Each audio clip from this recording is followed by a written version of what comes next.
Good afternoon. Welcome to our State of the Business here at the Terraces of Los Gatos. We are glad you're here. It's a beautiful day, and I am grateful that we could gather here both in person and remotely. Welcome to everyone that's here with us in the GRA, and welcome to everyone that's joining us from the comfort of their homes through TLG TV or through Zoom. Except with the exception of meetings on Zoom, most of you haven't seen my face for the past 2 years.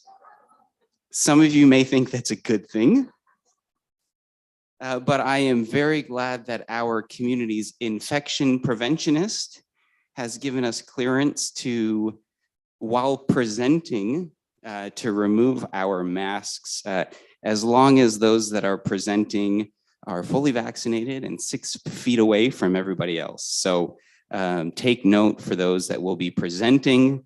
If you are comfortable doing so, you're welcome to remove your masks while presenting and then swiftly put them back on afterwards. I'd like to take a moment to recognize the members of our advisory board that are here with us today.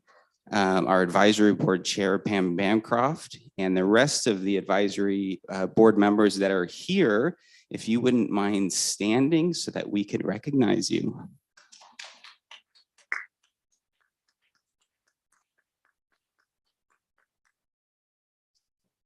Thank you for all that you do. We truly appreciate all that the advisory board members do to support our community. I would also like to welcome any residents, team members, or family members remotely or here in the GRA that are joining us for the first time.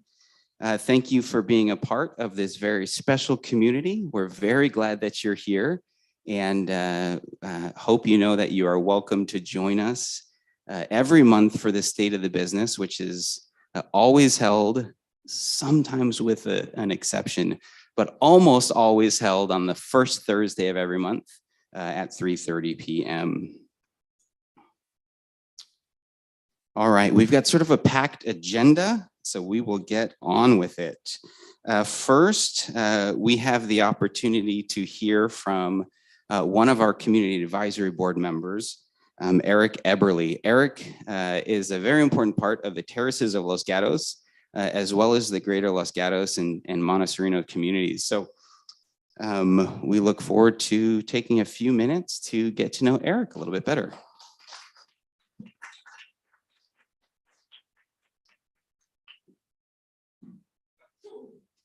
Good afternoon. It is a pleasure actually to be here to tell you a little bit about me and what I'm doing here in the community and how long I've been here and family and that type of thing. This is my first in-person meeting in business and everything. It's kind of exciting to be back, seeing faces again. So a little bit about me. I was born and raised here in Los Gatos Community Hospital. Small little hospital. My mom was getting ready to have me. It was 11:54 p.m. and the doctor said, "Do you want it on June 2nd or June 3rd?" And she said, "Now." So June 2nd, I was born. Grew up in the Cambrian area, and then we moved to Almaden in the 70s, early 70s. My dad and my uncle were both dentists out there before it was a 4-lane road. It was a 2-lane road. Before 85. Grew up out there, great area. It was about a 20-minute commute to Los Gatos, Saratoga, where the cool part was. But that was, we had friends and family over here. Actually, my dad back in the 60s started right here off of White Road, was his first practice. And you guys might know the Papanapis here, Dr. Pap. That was my dad's very good friend. And another good friend of my mom's, Joanne Kobarian. I think she's still here too. Quite a few people. Anyways, born and raised, went to Leland High School, went to Chico State. Has anybody heard of that? Chico State? What, you're laughing? Is there something I'm missing besides the #1 party school in 1988? All right, I'll give a little, I find it funny, but we got in trouble for it. But it was, I think it was 86 when Chico State got the #1 party school. And does everyone know who claimed it the #1 party school? Who's going to raise their hand? Playboy. So we're out practicing. I played soccer up there and we had to do a 5-mile cool down run. And so we're out running around and we're running through town and we go, oh my gosh, what's all this showbiz stuff? We're like, oh, there's 2 Playboy bunnies over there. So we thought it'd be cool, like, hey, let's go over there and get a picture, but we can't tell the coaches. Jesus. Boom, the paper took the picture. That Friday we're in there and it's like the whole team's around the 2 Playboy bunnies. Anyways, we got in big trouble for that, but loved it up at Chico, came back here and basically started in the home care respiratory business and built a good foundation here in the community. And then I got into a business of taking care of seniors, which was called back just home care back in the day, and here in Santa Clara County. And the interesting thing is back then, there was basically 6 of us, 5 nurses, women, and then myself, a male, in this. So 6 companies in Santa Clara County. Does anybody have any idea how many we have here today in Santa Clara County? It's over 500, just in Santa Clara County. And so it's kind of overwhelming for anybody who's at the hospital and being discharged, and you get basically 4 pieces of paper, front and back, with names, and you have to pick someone to help you. So it's kind of overwhelming. But I've been doing it over 28 years here in Los Gatos. It's been a fun ride. It's a lot of fun helping people to, one, be able to return back home safely, and nobody likes to be in the hospital or nursing home. So it's been fun. Married, have 2 girls. I thought being an empty nester was great, but I can tell you what's even better is when they graduate from college. I'm able to actually do some stuff now, which is fun. Love them to death, but yeah, it's a lot of fun. A lot of interests I have. I do a lot of sports. Tennis is a lot. Soccer. Have you heard of the new sport called pickleball? Okay, so I just got back from a 5-day tournament in Arizona. And that was pretty fun. It's the fastest wave going out there right now. It's a really low impact, lots of fun though. Let's see, what else can I tell you? I've worked on a number of different boards with the state, with the Home Care Association. I did that for about 8 years. And then also for the town of Los Gatos, I've worked on their senior commission board. I've done for the Los Gatos Rec. I don't know if you ever get those magazines. They give classes in town. I was on that board. I'm a member of the Saratoga Men's Club and also the Los Gatos Rotary Club. Love to give back when I have time. This board here, the advisory board, you're lucky to have Bradley. He's doing a fantastic job during this whole, who would have ever expected to be shut down for 2 years? And I thought the Human Good Company did a great job of helping you guys. And it's been a tough ride for all of us. It's good to get back in person. But I think if there's anything you need, if you ever see me around the campus or in town, feel free to come up. And if you have questions on anything, I'm happy to at least take the question and find out the answer for you. So with that, thank you.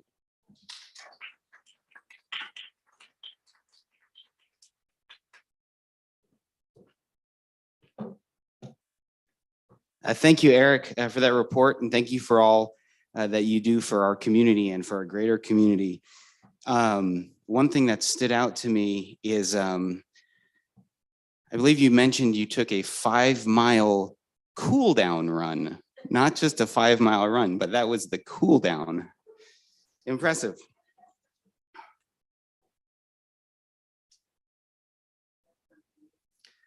Is that something I do?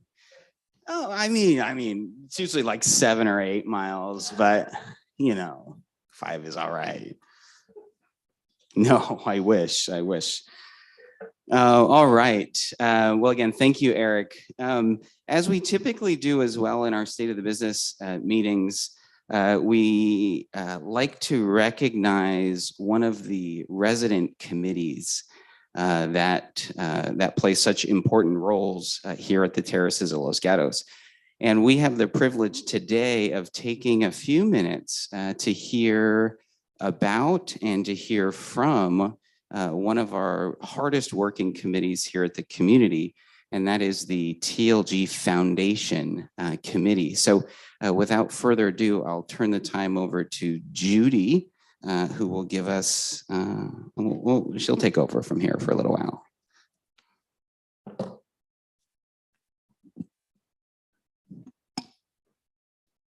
Thank you. Welcome, everyone. It's so good to see so many of you here today. And I'd love to see you without masks. When will that ever happen? So today, I'm going to give you an update on the foundation fundraising. But first, I'd like you to know who is on the foundation committee. That way, if you have any questions or need more information, you can contact one of these people. You can see me, the chair, Sharon Roth is co-chair, Rex Allen, Betty Berkshire, Ken Houghton, Shell Rubenstein, Phil Stewart, Jim Ottinger, Terry Schaup, Roberta Bondoli, and then on the bottom row is all the support staff.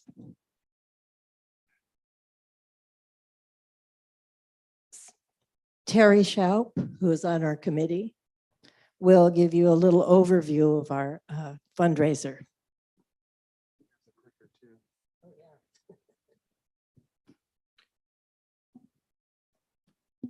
I haven't had a chance to do that for 2 years, so I'm looking forward to it.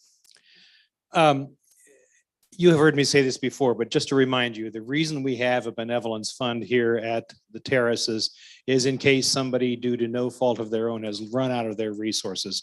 When we came here, you probably heard the same thing I did. We don't put people out on the street if they're out of money. So we have a fund that helps with that particular problem. And so it's for people who, further over, huh? I'm standing in front of somebody's view now when I do that. So I'll just have to tell you what's on the slides, okay? There you go. The way to describe this is the way it was described at one of our colleagues at another human good community. And he said that our benevolence fund is like group insurance that we hope we have, but we never hope to use it. And that we all invest so that everyone can continue to live here happy style at TLG. And that's what he had to say. And it says it pretty well, I think. And so every one of the human good communities has a benevolence fund. Ours, of course, is the most special. How it works very quickly is we've had generous donations over the years. And because of that, and because of some fairly good advice that the human good takes of how to invest their resources, this fund has grown over the years. It's done very well. And with the current rules, we get something a little over $10,000 each month available to do these kinds of things for people who can't pay their rent. And so you know what you pay. Those of you who are here and live in the community, you know what it costs to live here. And that's about enough to help maybe 2 people with full help or a couple more people with partial help. And right now we have people who are using this. So it's a good thing that we have it.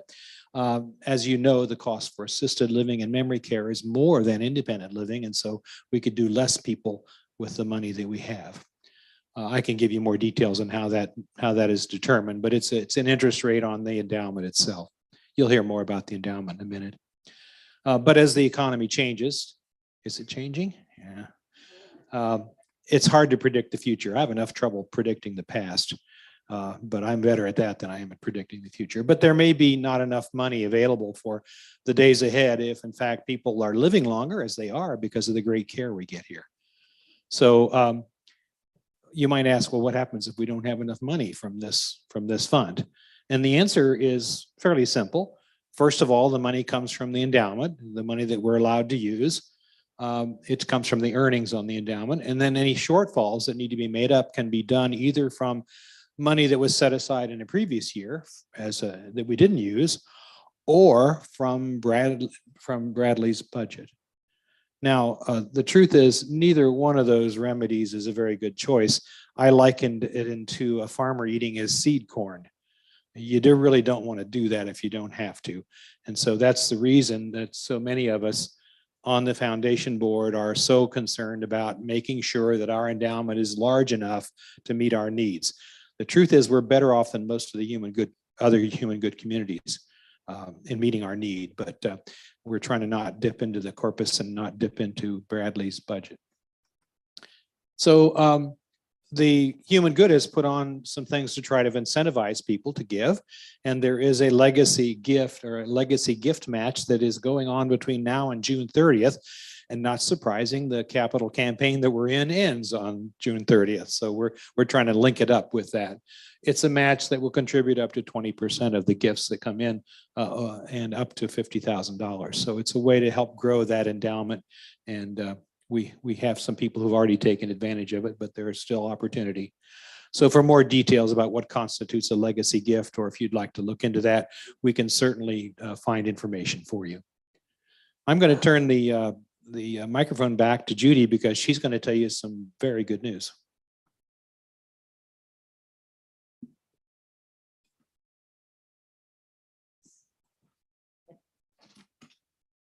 So now to the best part. That was pretty good though, Terry. In November, the foundation set a very challenging goal of $250,000. You probably saw a lot of publicity about us asking for donations. As of today, our total is $293,954.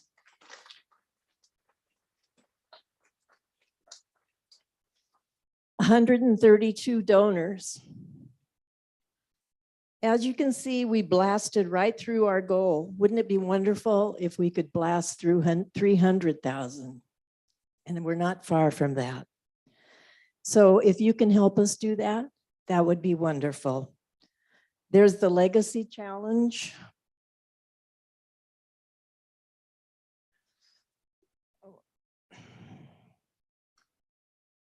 Heartfelt thank you. So here are things that are coming up. There's the wine tasting tour, April 21st. Signups are open now. And we hope in June to have a trip to see an automobile exhibit collection in the Santa Cruz Mountains. And stay tuned for more information. If you have ideas, please let us know. We very much welcome suggestions for activities that will help our benevolence fund. I hope to see you on the bus. Thank you, everybody.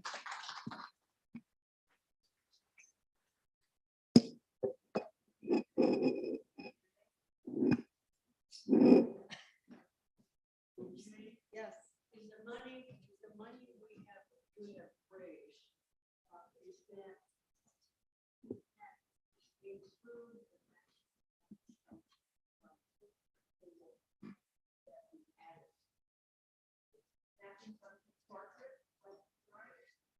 the legacy of the Legacy Match Challenge. Yes, very true. It's included in the 1993.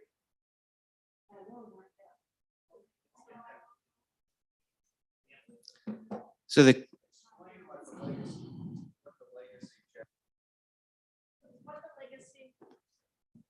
So I did this myself. What the Legacy Match Challenge is, I rewrote my trust documents so that a certain percentage of whatever is left over, if anything is left over when I pass, a certain percentage will go to directly to the foundation. And the Human Good is committed to matching whatever that money is at 20% or a maximum of $50,000.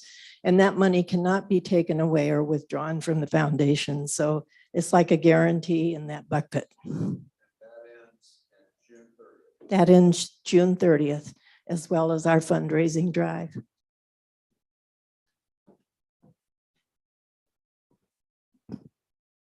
Thank you, Judy, for that report, and Terry as well. And more importantly, thank you for all of the hard work that you do to support the foundation.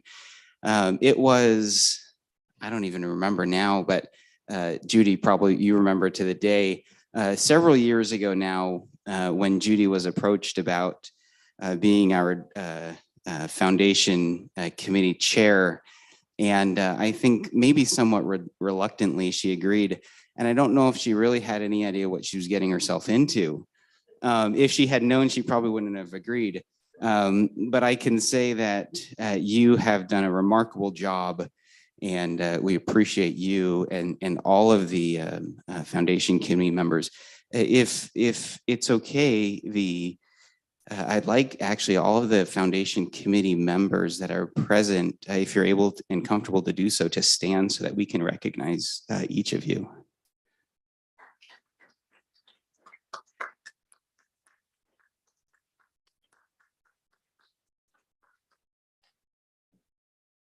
Thank you all very, very much. And as Judy mentioned, signups for the Testarossa Winery tour are available now. Okay, we will now have Cindy come on up, and Cindy is going to provide us with an announcement. Before I provide an announcement, I want to do a guessing game, and Bill Hedman can't guess. Okay. What is this device? Any guesses? You can't see it. What is it?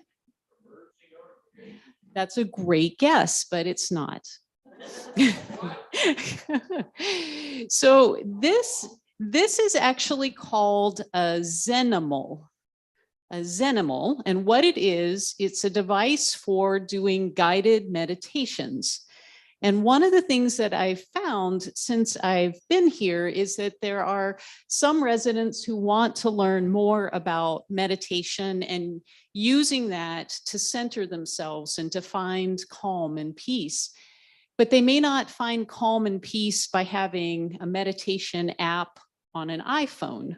So this device is much easier to use, and I just got it yesterday in the mail and I'm very excited about it. So that's why I'm showing it to you, but maybe also to illustrate that spiritual care at the terraces, it's things like Sunday services, but it's also things like teaching meditation and finding ways to do that that really do give people a sense of calm and peace. The announcement that I am making is that on Friday, May 6th, we are having a service of remembrance and renewal at 2 p.m. here in the GRA. We have not had a memorial service since May of 2019. So Shell has been helping, others have been helping. We have been gathering names. We will at that service be remembering and honoring those who have died, but we will also be remembering and moving on from what we've all been through with the pandemic. So it will be a time when we will be naming what we've lost, what we've learned, and where we find hope. And there will be a lot of resident involvement in terms of speakers and music. Terry is currently rehearsing with the TL Glee Club to sing for us that day. So Bradley has put together a lovely invitation that will be in your boxes, but please keep Friday, May 6th at 2 p.m. Open for the service. Thank you.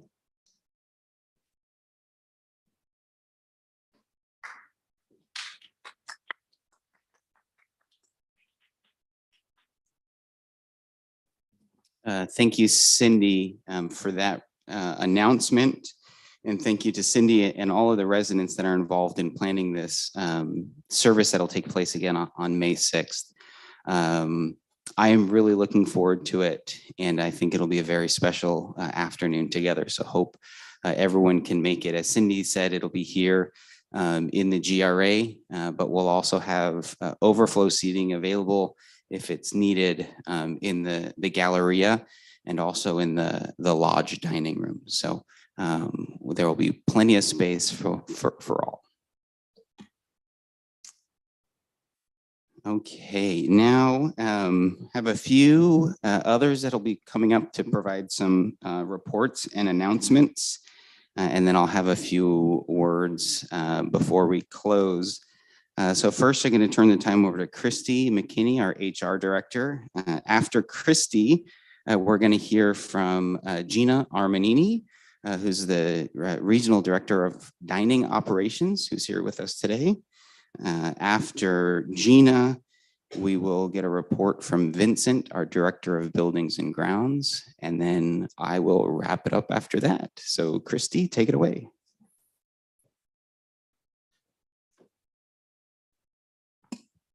Have to move this microphone. Good afternoon, everyone. Glad to see everybody. So I'm happy to report some of the items that are going on in the human resources world. So since we met last, we have had 5 new hires that have joined our team, 1 CNA, 1 wait staff, 2 housekeepers, and a part-time concierge at the front desk. We are in the process of bringing on 8 new team members that are in the onboarding process. We have 2 nurses, 2 CNAs, 3 wait staff, and 1 janitor. So once they get through the process, our lengthy process of fingerprinting and physicals and TBs and drug screens and COVID and flu shots, all of that stuff that we do to make sure that everybody is safe and secure here at the terraces, they'll be joining our team. In terms of our anniversaries, we have 9 team members experiencing anniversaries. We have 7 that have been here 0 to 5 years, and we have 2 that are here over 10. So Clara Ruiz, which is one of our housekeepers, she will be celebrating 15 years this month. So many of you probably might have Clara in your apartments. And then Jocelyn Garcia, which is our waitstaff lead, is celebrating 14 years. So 2 long-term team members. So when you see those 2, please make sure you congratulate them for their years of service. Our turnover is still a little bit high. We're over 20%. I know in the past we were around 10, 15%, but lots of changes going on. But we're excited about the new team members that will be joining us. And right now our team members are involved with a walking challenge. It's called Tour Through Ireland. I'm not sure exactly what it is, but we like competition. And so it's with all the human good communities. And at one time we were in 2nd place. We kind of keep hovering back 7th, 8th, 9th place. So if you see team members walking around with their Apple Watches and their Fitbits, we need to get at least 7,500 steps each day. And then team members are entered into a contest. So we're excited about that. And then today and tomorrow, our team members we're completing what we call a biometric screening. So if you see people walking around with their fingers with a Band-Aid, they check our cholesterol and our blood pressure, and it's a nice benefit that Human Good give to our team members. And if they complete that and an online health assessment, they actually can get a $15 discount on their benefits out of their paycheck deduction. So we encourage that for our team members. So that's what's going on in the human resources world this month. Any questions I can answer for anyone? Okay, well, have a good rest of the day. Thank you.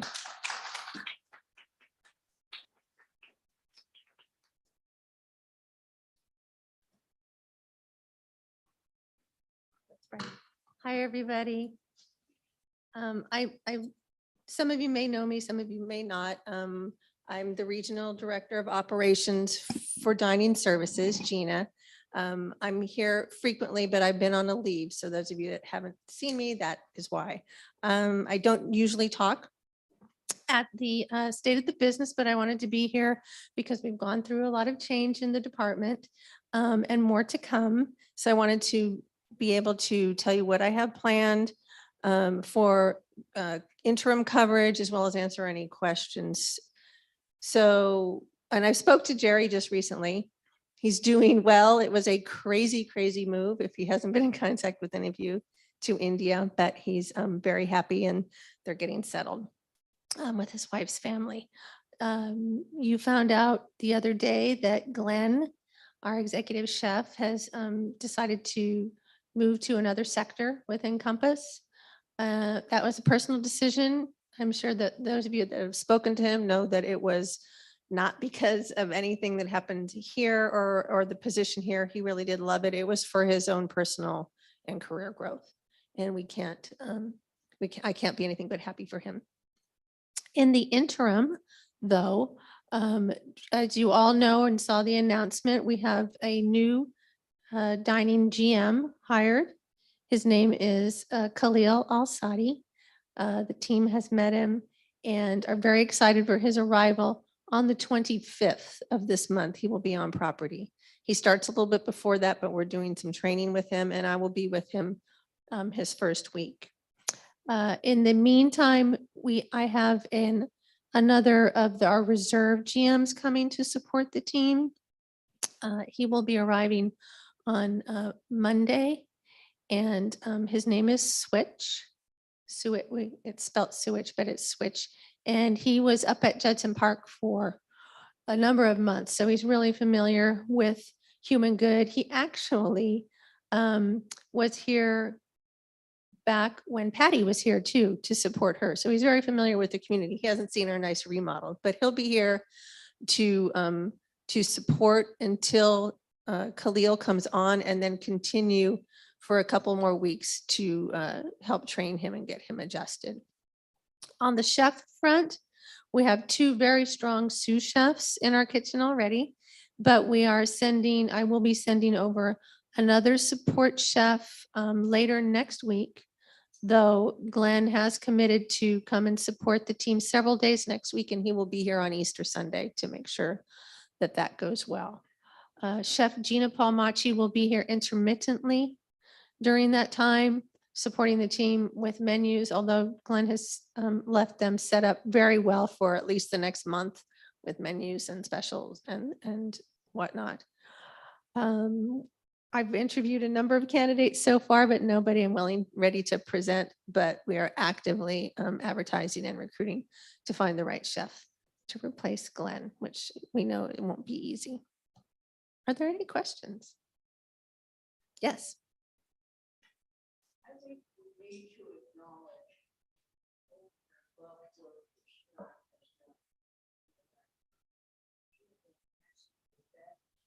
Agreed.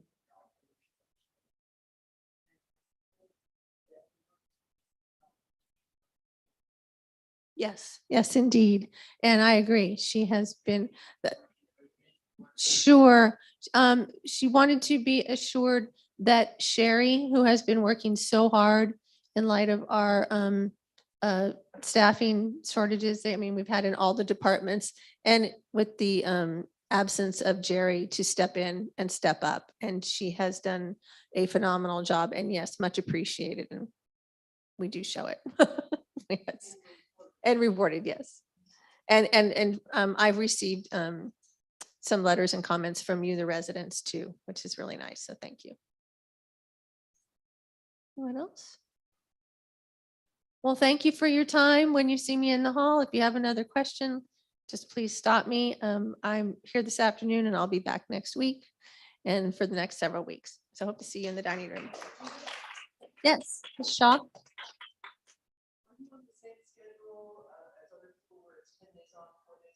No, I'm kind of random because I have to bounce between here, TLA, Grand Lake Gardens and Piedmont. So I typically I'll let Bradley know what days I'm here. for the next 2 weeks, I will be either here or at TLA. So if I'm not here, I'm very close by for at least the next 2 to 3 weeks. Mhm. Thank you.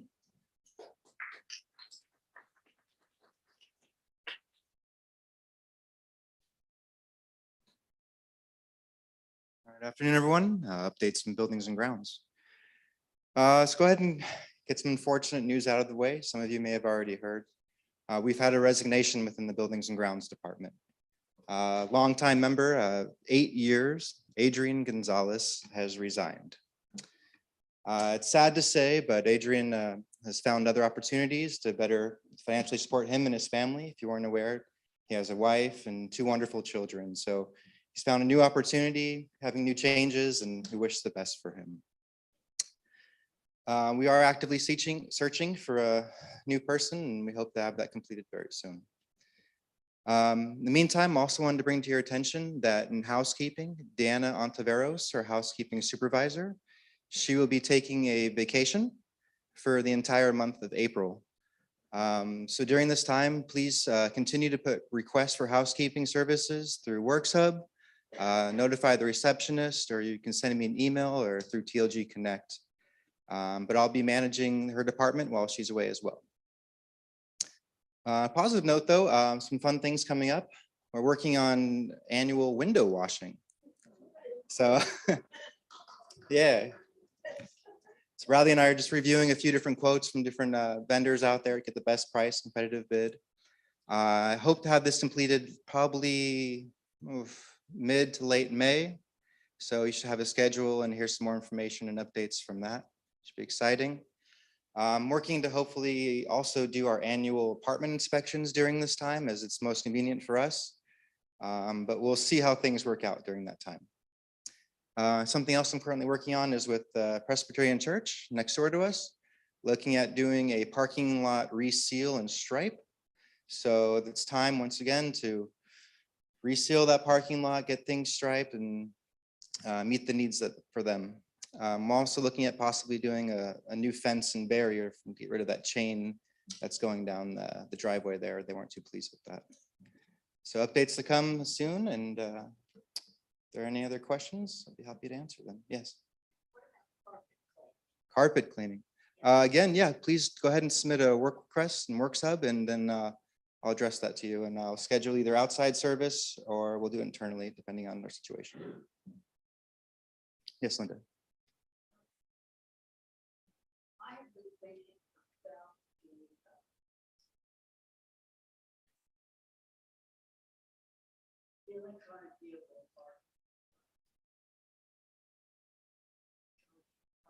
Sure.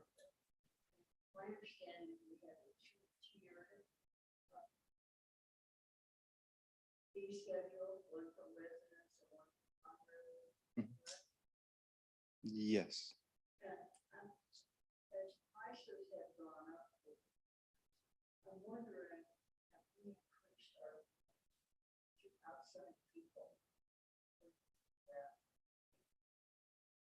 So the question was about, yeah.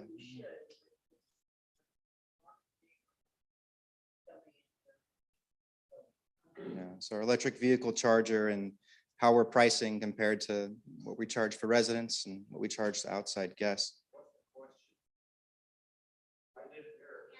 So the question was, what are we charging for outside residents compared to internal residents, if there's a difference in charge? And can we increase that because costs have gone up and price of electricity have gone up? Do we charge people that don't live here for parking here?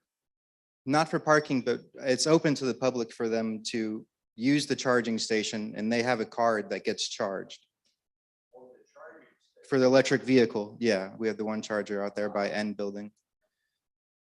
I haven't answered your question. Honestly, I think that's something I need to look into for you. I know that there is a set rate that the vehicles are charged from. I'm not sure if I'm in control of increasing that rate, but it's definitely something we can look into. I know we're also exploring the home office of adding more electric vehicle charging stations to this community. It's quite a big process though, as there's ADA requirements and electrical things to work out, and it's pretty costly. So they are interested in it and are looking into doing something like that. All right. Anyone else? Thank you.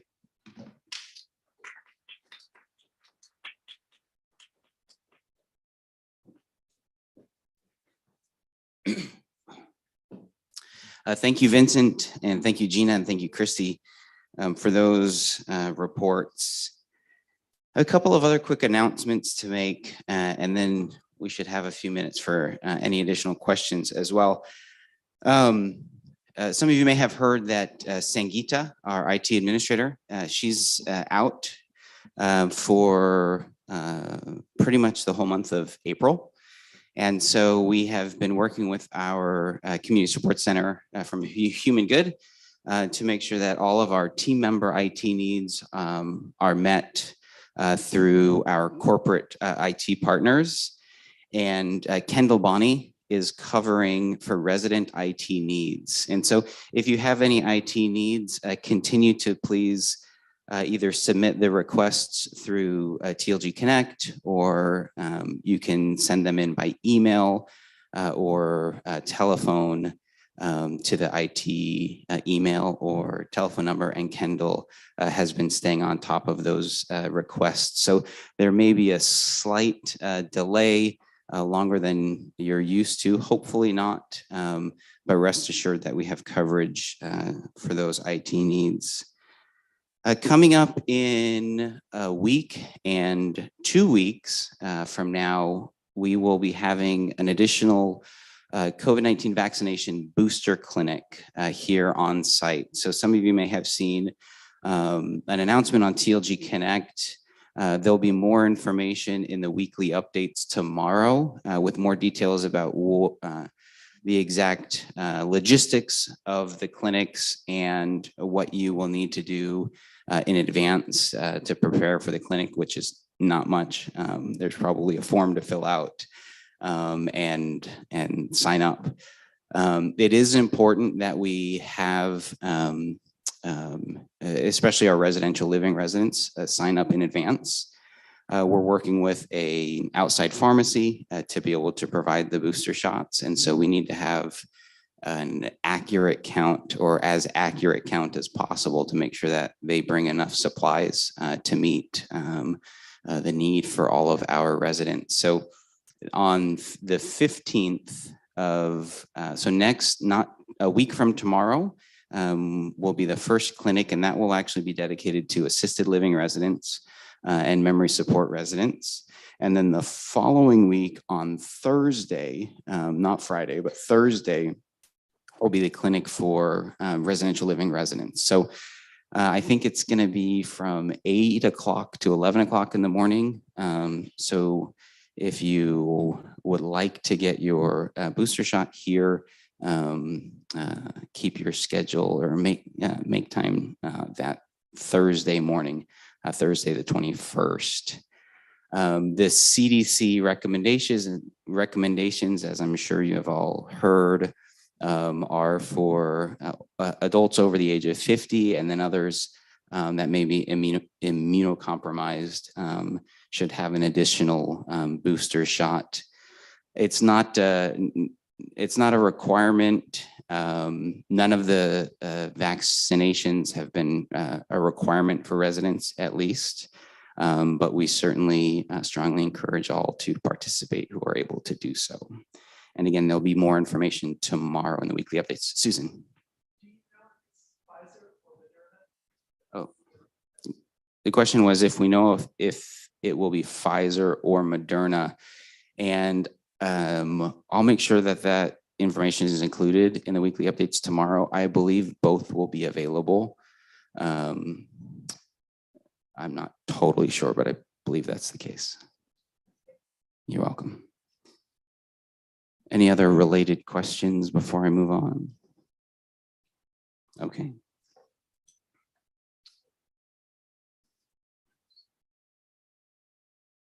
Linda Price, our sales director, she couldn't be with us today, but she gave me some information to share on her behalf. In residential living, currently we have 169 of our 175 apartments that are occupied.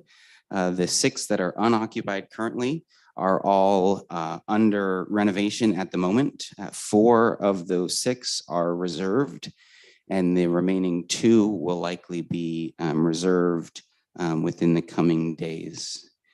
In assisted living in the lodge, 43 of our 45 lodge apartments are occupied. And in the Grove memory support, 15 of our 16 units in memory support are occupied. And in the health center, we currently have 55 of our 59 beds occupied.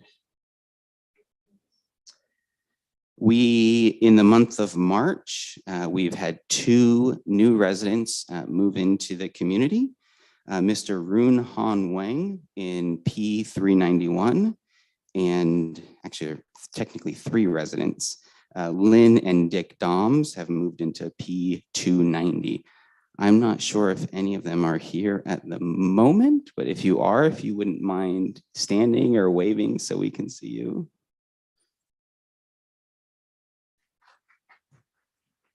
Welcome, Ms. Doms. We're glad you're here. The sales team is also planning their first marketing event since the pandemic. And traditionally, we've had an annual downsizing event for prospective residents, future residents that are on the wait list to move into the community. And we will be hosting that event again next week. It'll be Tuesday, April 19th. This is for non-residents, so prospective residents. But just so that you're all aware that that will be taking place here at the community, we'll have valet parking available for them to help make sure we limit the amount of parking congestion that we have. In order to keep the groups a little smaller than we typically have, there will be 2 sessions. There's one at 10:30 and one at 1 o'clock. And that's it from Linda. So a couple of other thoughts. Over the past 2 years, who thinks the 2 years have been challenging? Anyone think they've been a piece of cake? It's been hard, right? But things are getting better, right? In many respects. The hardest, I'm hopeful that the most significant challenges that have come along with the pandemic, we've made our way through. There are certainly challenges, residual challenges that will continue to be with us for quite some time. One of those is, as we've discussed earlier, is staffing, recruitment, and retention. We've probably all heard and are maybe tired of hearing about the Great Resignation, right? We turn on the news and we hear about the Great Resignation. We read in the paper about the Great Resignation. And it's a time when people are reevaluating their careers and their life situations, and they're assessing their priorities and whether or not their current employment, meets their priorities. Many priorities are new priorities, and it's a challenge. It really is. We've had a number of team members that have left us, that it's really sad to see them go. But on the other hand, it's exciting for them. It's exciting for those team members that have new opportunities that better meet their needs. Whenever we have a team member that leaves, it's sort of I feel almost torn, because there's one side of me that wants to do all that we possibly can to convince those people to stay and not move on. But then there's another side of me that hears the team members and they tell me about their life situations and about these new opportunities that have found that really are great for them. And so we're simultaneously sad and sometimes scared and panicked when we have team members that leave. but then we're also happy for them and are excited for them because we care about what's best for them, even though it may not be what's best for us. I want to reassure you that we are actively working to make sure that we're doing all that we can, both at a community level, but also at an organizational level, to make sure that we're doing all that we can to be the employer of choice for as many people as possible. In some cases, it doesn't make sense for team members to stay here, which is hard to swallow, but it's the truth. And what is, on the one hand, the great resignation, it's challenging because we're losing people. But on the other hand, what it is also doing, it's not just our industry and our community, but it's everybody. Everybody's reevaluating their careers. And what that does is that actually opens up the doors of the Terraces of Los Gatos to people that we haven't had the doors open for in the past. And when some people are deciding that it's time for them to move on from the Terraces to something better, there's other people that decide that whatever it is they're doing, it's actually better for them to move on and join us here at the Terraces of Los Gatos. And so it's challenging. It makes our turnover numbers look terrible in some respects, but it's great because it creates opportunities for us to bring in great new team members. We heard from Cindy earlier today, and what a great addition she has been to our team, and so many other team members that have joined us or are in the process of joining us, and actually are in some cases are rejoining us because they've left to pursue something else, and they decided that, you know what, actually working at the Terraces was what was best for me. And we've had a few new team members that have returned after leaving. That being said, we appreciate your patience. I know that as we go through this challenging time, there are bumps along the way, and we appreciate your patience and your support. I'm confident that in the end, we're going to be a much stronger team. But there's certainly some challenges along the way. And we appreciate Gina and the Morrison team for helping us through the transition in our dining services leadership as well.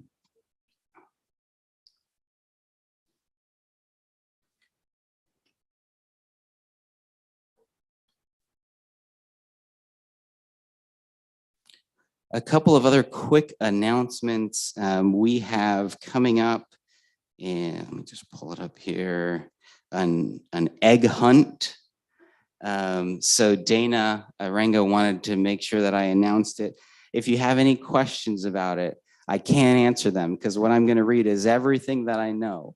But there will be more information coming soon. We will be having a resident egg hunt on Tuesday, April 12th through Thursday, April 14th. Be on the lookout for a golden egg out on each court or fountain area and community. Limit one per resident. More information to follow. If you have any questions, save them because I can't answer them.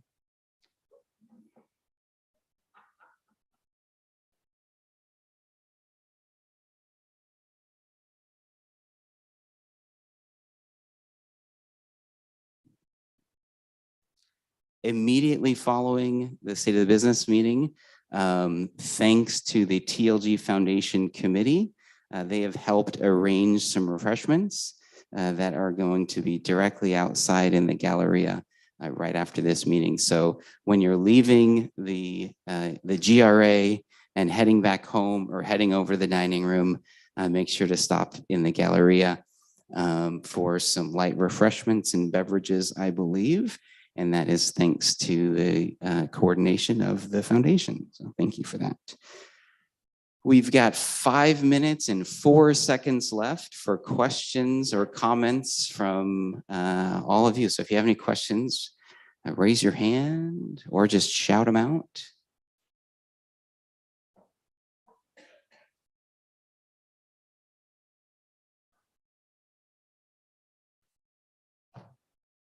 Nothing, huh? All right. Yeah, I guess so.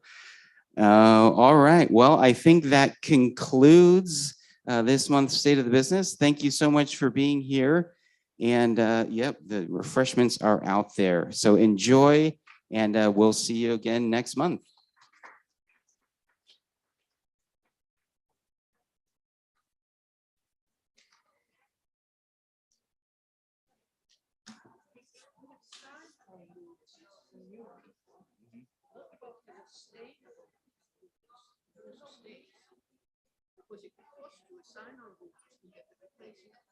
Yeah, that's something we're working on. Okay. Yeah, thank you. Good suggestion.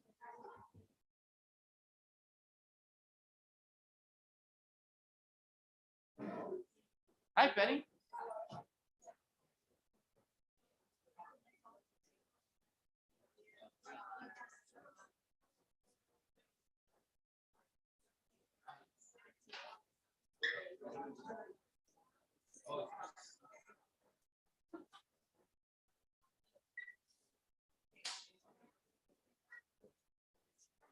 Yes, that should be okay.